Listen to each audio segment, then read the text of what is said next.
Hello everyone and welcome to another Starfield video. My name's Brian if you happen to be new here at the channel, but we've got so many people stepping up to take the challenge to become everyday millionaires, and the number has grown to 70,545. So welcome back, welcome in. We're going to talk more about that here in the class dismissed section of this video, and we have a lot to cover, but I do also want to say I've got some really good news about my mom that we'll cover also in class dismissed. So thank you guys so much for the prayers, the well wishes, and the good thoughts and vibes. So all is good in that front, but we'll have a lot to talk about later in this video. Let's dive into the latest controversy and news around Starfield. We're also going to touch a bit on some PlayStation news here in this video. I've got, I think, hopefully a good video lined up for your Saturday. If you guys are new to the channel and you don't know what it means to be an everyday millionaire, I'll be sure to summarize that for you. But the other point is that I try to put something really positive in your feed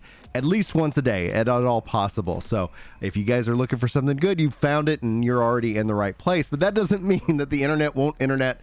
And I think that's why we're going to focus in on the concept of who is lying, because some leaks have come out. Now, this isn't spoiler leaks. If you're worried about leaks in the game, trust me, like, this is just a screenshot, and this is also what we're going to talk about it in and of itself. So this won't ruin your Starfield experience if you continue to stick into this video, because I will keep it very safe for you in this case. Now, Kareem, awesome guy. Been following him now for a little while. He's got great content over on Twitter or X or whatever we want to call it.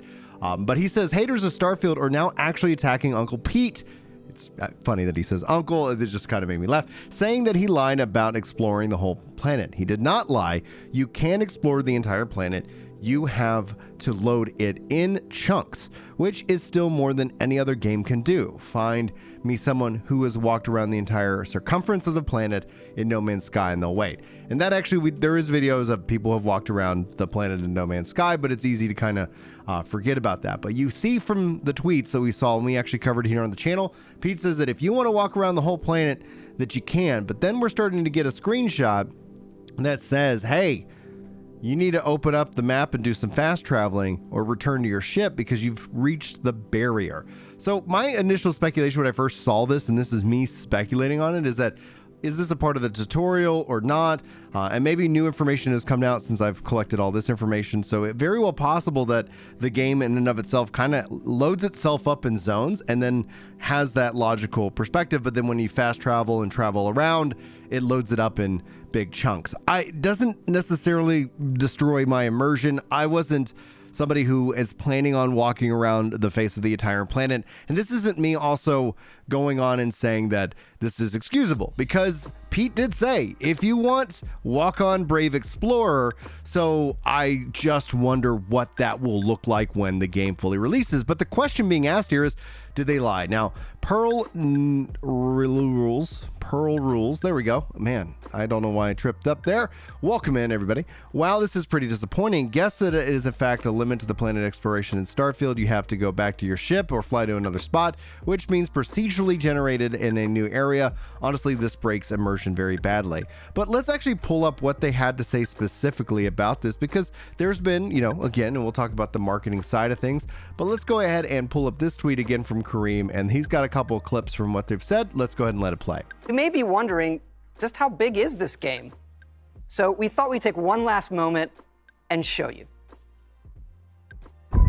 Let's take a look at one of our planets, Jemison. You can land into Atlantis, but you can also land and explore anywhere on the planet. You may be wondering, just how big is this game? So this is interesting because we see a little bit of communication problems here. Let's just call it what it is, because Dr. Dominator says no one said that you can't explore the entire planet. It's all about a seamless experience. They, specifically Pete Hines, made it sound like you can walk across the entire planet, which clearly isn't the case. Now, John follows this up with, honestly, there's no need to even explain it. The people hating on it won't even play the game, LOL. So right now, all this is just internet points for, I guess, lack of the ability to play the game. As soon as the game is out, the real story, the real testament of Starfield actually won't even be what happens this coming week. It will be what happens over the course of the next couple of years. And I was talking to David Jaffe about this on the podcast about the true measure of what it means to be a game of the year, because everybody has their personal game of the year. But then obviously we have the game of the year show. What's really telling, though, is that when you look back at the game of the year winners, which are the true gems that really stand the test of time? I think what really is the story here is that Starfield has that capacity to be one of those test of time games where years from now, while we're waiting for Elder Scrolls 6, and that's a video that you guys have requested for me, so note that we'll be working on that here in the coming weeks. We'll let Starfield, we'll get some real in-depth experience with Starfield, because it is on the same engine as, Elder Scrolls 6. So that's going to give us the ability to really start to wonder and theorize what the future for that series will be based off of what we can see from Starfield. Obviously, I don't think Elder Scrolls 6 needs to go to space, but that doesn't mean that we couldn't see something truly breathtaking and, another generational shift, so to speak. But that's where I want to kind of start to pivot this conversation a little bit. You guys can let me know if you feel like if you've been lied to, if you haven't been lied to. Does it really matter at the end of the day? I wonder if Pete Hines misspoke, or he's telling the truth and that there's just some kind of technical thing that's going on, and the screenshot is from, some kind of tutorial that is continuing to push you forward into a direction before the game truly fully opens up. Or maybe, there's a patch coming. Like, there's so many different options. We'll be sure to keep you guys up to date on those developments, but I'd love to hear your thoughts. Now, as we shift into it, Post Up shares a couple of quotes from Phil Spencer, and this I think is going to be very interesting because it really kind of, in my mind, what Xbox and what it is doing with Play Anywhere. The fact that I can play Starfield on PC, on my Xbox, on my fridge, apparently, like with the cloud streaming and more, it opens up so many people who might not be able to play this game. And the fact that we're seeing Xbox sales go through the roof is an interesting testament to people who, just needed a reason to spend the money, needed a reason to make that level of investment. But Post Up shares this from Phil Spencer. This also feels like an inflection point. After reaffirming a commitment to releasing a first-party game every quarter just 2 months ago, we are making that promise a reality. So we actually need multiple beats now, because not every game can have a 45-minute Starfield Direct as a part of our showcase, but we need to have time to actually give creators the time to tell their story and what they're shooting for multiple moments around the year. From the Directs to the showcase to here at Gamescom, it's going to be important that we make use of those. And so this is obviously in relation to building from Gamescom, but what we see from Sony and what we see from Nintendo are those direct updates. And it seems like Microsoft is going to be following suit. And that's going to be a really good thing in the long run of it, because especially with the acquisition, as long as that ends up closing and the fact that they're still planning on acquiring more studios, you're going to end up seeing that they've got a lot. And if they're trying to hit like a AAA release of this size and scale once a quarter, every year, that's pretty substantial in my book. I'd love to know what you think about that, because that's a lot of games, and then also firing all from one studio, obviously driving the value in to Game Pass. Now, Frigida Lala played. Good Lord, I suck at names. Honestly, not putting Final Fantasy 15 on PC is probably what hurt it, but Final Fantasy 16 is by no means a failure in relation to Asmongold's clip talking about how Square Enix got screwed by Sony. Now, this is something that I bring up for this video itself, because this is going to be a very interesting contrast to Starfield. And yes, these are both RPGs, and yes, they have very different looks and feels and direction, but what does exclusivity truly mean anymore? I know there's people who are just diehard defenders of the wall, but I believe in opening up to more people, removing those walls and those barriers, because then you can truly build communities around video games as opposed to communities based around a piece of plastic. It feels like we're at this inflection point, kind of bringing back what Phil Spencer said earlier and moving it into this idea that gaming is for everybody. And it's interesting that people fight against that. And that is this weird flag, well, why? Is it because that's all you've known and that you're comfortable with it, and the fear of the unknown? Because it doesn't mean that it gets better, right? Change doesn't mean it's going to get better. Change can be scary. It could mean that it gets better. So there's always that to hope for, but it does mean that it just means change. And the thing is about life is that it's a constant state of change. So I, for one, applaud Play Anywhere. I, for one, am frustrated still that 16 launched just on PS5. It is, especially with that game, a super narrative. It's like if they released, Avengers Endgame only in a handful of states, and you had to get yourself physically to those states to experience that movie before they said, okay, next year we're going to roll it out to theaters worldwide. And, how absolutely madness would that be? And that's essentially where I kind of fall back into it. There are, and I do recognize the pushback of the arguments about the economics of the business, but I do think that we can see, more and more things, going in that direction. Now, this is the perfect time for us to pivot into Class Dismissed. If you guys have hung out for this part of the video and you're not really interested in the real life talk and, things that we get into, and namely that you guys kick off in the comments, you're free to take off and see you hopefully in the next video. But if you're sticking around, you know the drill. Welcome in, everybody. We've got a lot to talk about. Kim Morrison says, praying for your mom and for your family. Also started Dave Ramsey's Steps, and I'm close to just having my house loan left. Way to go. That's baby step 2 you're about to enter into, or I guess, baby step 3, where you got your 3 to 6 months emergency fund, and now you're going to be focusing in on that last debt, that mortgage, which is debt, but it isn't it's not consumer debt. Consumer debt is the thing that's just stealing everybody's life and things like that. But update on my mom. They were not able to, shock her heart out of the AFib because she's got lots of blood clots. So continue prayers. She's on blood thinners. They're doing their job, and she's going to be following up with her doctor. So it's not this urgent thing. So she was, rushed to the ER. I've been out there helping out, and with anything like there's stress and anxiety and things like that. So I just basically brought pictures with the grandkids for them and stories of what are the kids doing, and basically just tried to be there and present, because like I say, you never regret going. You never regret going and being with somebody when they're not feeling well, especially at the hospital. So I appreciate you guys, and also shout out to my editor, Jack, who helps keep content rolling on this channel while I'm AFK, doing the real life stuff, spending time with the kids and more. So that's always such a great thing to have him in my corner, and I really am glad that you guys have been enjoying his edits. Now, he doesn't have to edit every single video, but it's ultimately just him and I as a team bringing it together to hopefully bring you guys something good every single day. So if you guys like, you'll notice a little bit of a difference between the videos that he edits and me. I think he does a much better job, but that's why we're going to keep him around for as long as we can in this case. But yeah, good updates on my mom. Thank you guys so much for the prayers. That was obviously, those moments are scary, and if you have the opportunity, make sure that you reach out to your parents when you can, because that's important. You never know. Somebody told me once that if you think about it, you only have so many interactions left with somebody. You just don't know the number. And so try to cherish every interaction that you have with somebody, because you never know. And I think that's something important I try to remind myself. So every opportunity that I get to spend time with my kids and spend time with my family, I always try to jump on that as an opportunity. Now, let's dive into some more Dave Ramsey talk. This is where it's going to get interesting.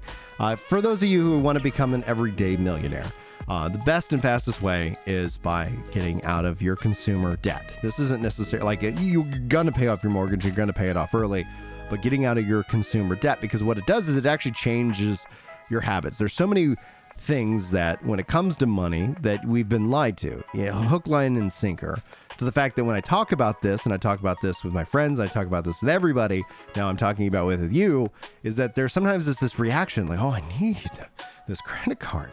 Well, studies show that the reason why you hold on to that credit card is that it's the first bank that gave you that, and it made you feel like special and important and an adult, and you will die for them. It's like, it is unbelievable. But what it's doing is it's robbing you of your ability to be free, and this goes into biblical principles of finance.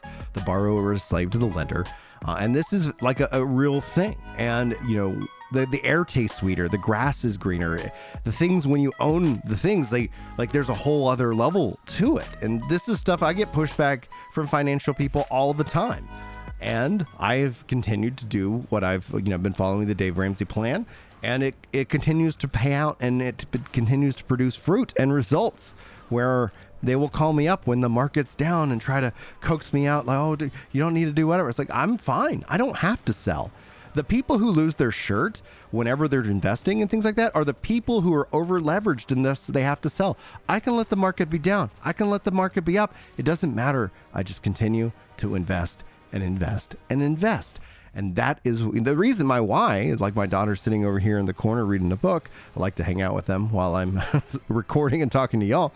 I want to be able to pay for their kids' Catholic school when they decide to have their own families later in life.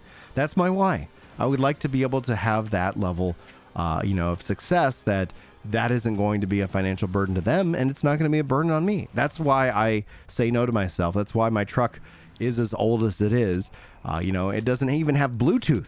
I'm sure I could go spend some money and get Bluetooth, but it doesn't seem right to spend money on that truck because it's just so old. And, it just needs to get me from A to B.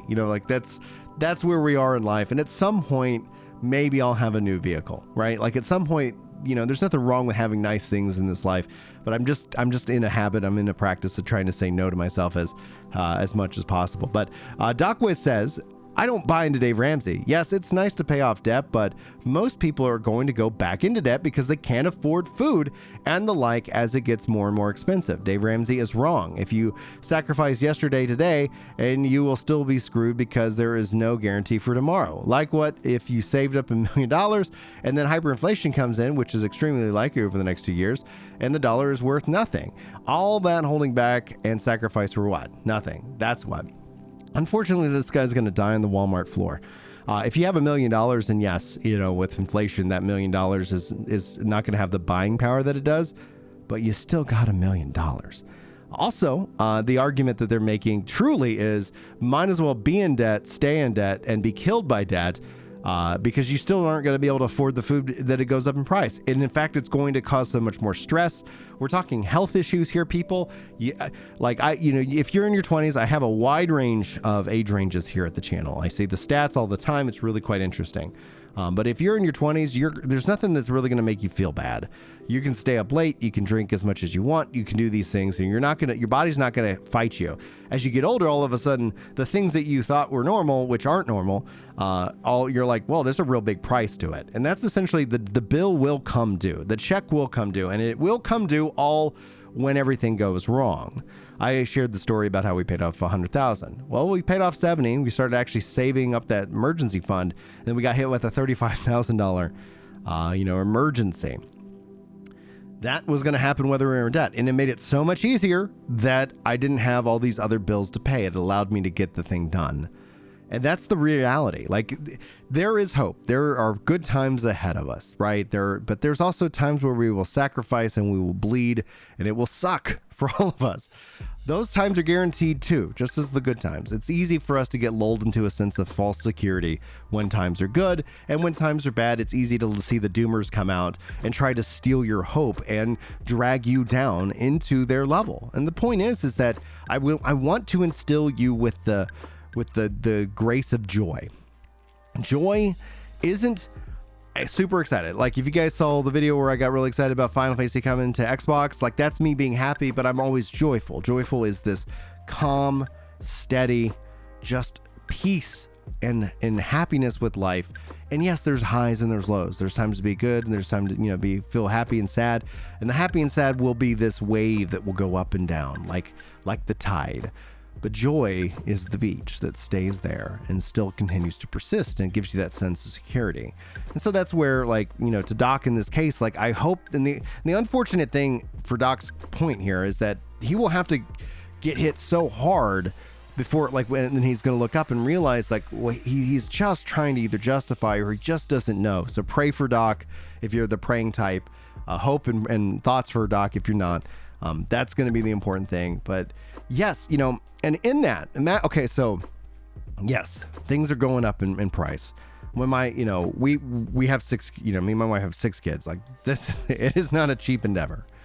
And we shop the deals. We figure it out. We go to work. And if we had debt, that would just make all of this nightmare just a nightmare. It would just, it'd make all of this challenge a just impossible. Probably would even bring up more fights. So we sleep really well at night because no one's coming for anything. And I remember growing up, and I remember having to get in the car because the repo guy was coming. So like I've seen it all. I've seen both places. I tell you, with inflation, yeah. And guess what? That money you can invest at so that it can grow. And that's where it gets into it. And that's why like his principles, I think, are really game changing. And you're welcome to write them off, but I'm not going to sit here and die on the Walmart floor because I have to work myself to death. And that's the only people who will hire me when I'm late, in my years, because I couldn't tame the beast. Now, Jonathan says, I wanted to plug Dave Ramsey in a different video. Well done. My wife and I are in baby step 3. Yay. So just to kind of sum it up for the first couple of baby steps, step 1, save $1,000 as fast as possible, assuming that you're current with your bills. Like you don't want your needs, your food, clothing, housing, shelter, car, like you don't want those to go into, collections and lose them and then end up being in a bigger hole because they'll just take it, they'll sell it, and you'll even owe more. It's, there's all kinds of things there. But assuming that you're current on your bills, you save up $1,000. If you already have over $1,000, you take anything over $1,000 and you apply it towards your debt to help increase that snowball effect. The reason why you want 1,000 is because you want to be uncomfortable. If you're afraid of that 1,000 and you want, I need more, that's the whole fire under your butt, just to motivate you to get out of debt so that you can get to baby step 3, which is save that fully funded 3 to 6 months emergency fund, rainy day fund. That's not an investment fund. That's literally cash on hand in the bank that if you need it, it's available. So that's baby step 1, 2, and 3. And then that's when you start getting into saving for retirement and baby step 4, 5, and 6, paying off your house early and investing obviously in your kids' future with their college fund and so much more. So congratulations, Jonathan, on getting baby step 3. That is quite an accomplishment. And it's after 3, you kind of like want to just tap off the brakes, but keep that gas flowing and get it done, and you're going to experience such freedom. Final comment, John says, thank you, brother, for your videos. You're a very positive image and a very enlightening to have read Dave Ramsey's book. Trust me, the finance can be done. It takes time, but we all can get there. Thank you so much for all of your videos, and God bless. And thank you so much, guys. I'm so glad that you all are enjoying this, and hopefully we can continue to encourage people to pay off their debts, to get this level of freedom, because like I'd rather be, we hanging out when we're in our twilight years playing games and not working on the wall, working out for Walmart or something like that. Wouldn't it be great just as a kickback, as a part of retirement, and just to be able to afford video games?